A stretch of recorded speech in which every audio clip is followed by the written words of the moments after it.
Hello guys, welcome back to my mini blog. আজকের এই ভিডিওতে আমি তোমাদের সঙ্গে খুবই একটা ইন্টারেস্টিং জিনিস শেয়ার করতে চলেছি। সেটা হলো, আমি বেশ কয়েকদিন আগে একটা ভিডিওতে ছোট্ট একটা ড্রাগন ফ্রুটের গাছ দেখিয়েছিলাম। সেটারই একটা আপডেট তোমাদের সাথে আজকে শেয়ার করতে এলাম। তোমরা হয়তো অনেকেই জানো যে ড্রাগন ফ্রুট গাছে ঠিকঠাক খাবার আর জল দিলে গাছ দ্রুত বৃদ্ধি পায়। আর একটা দিকে নজর দিতে হবে যে ড্রাগন ফ্রুট গাছের টবে যেন আর কোনো আগাছা না জন্মায়, কারণ যদি কোনো আগাছা এই টবে জন্মায় তাহলে এই টবের সমস্ত খাদ্য এই আগাছাই খেয়ে নেবে।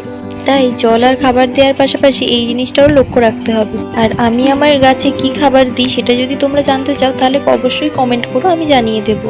আমি এই প্রত্যেকটা নিয়ম ঠিকঠাকভাবে মেনে গাছটার যত্ন নেই বলে তোমরা দেখতেই পাচ্ছ যে একটা ছোট্ট ডাল থেকে কত ডগ বেরিয়েছে, আর গাছটাও কয়েক দিনের মধ্যে কতটা বৃদ্ধি পেয়েছে। তোমরাও এই নিয়মগুলো মেনে দেখতে পারো, তোমাদের কাজে লাগবে। তোমরা তো দেখতেই পাচ্ছ যে আমার গাছের গোড়ার মাটি একদমই শুকিয়ে গেছিল, তাই মাটিটা খুঁড়ে একটু জল দিয়ে দিলাম। তো চলো ভিডিওটা এখানেই শেষ করছি, দেখাবো অন্য কোনো একটি ভিডিওতে। বাই।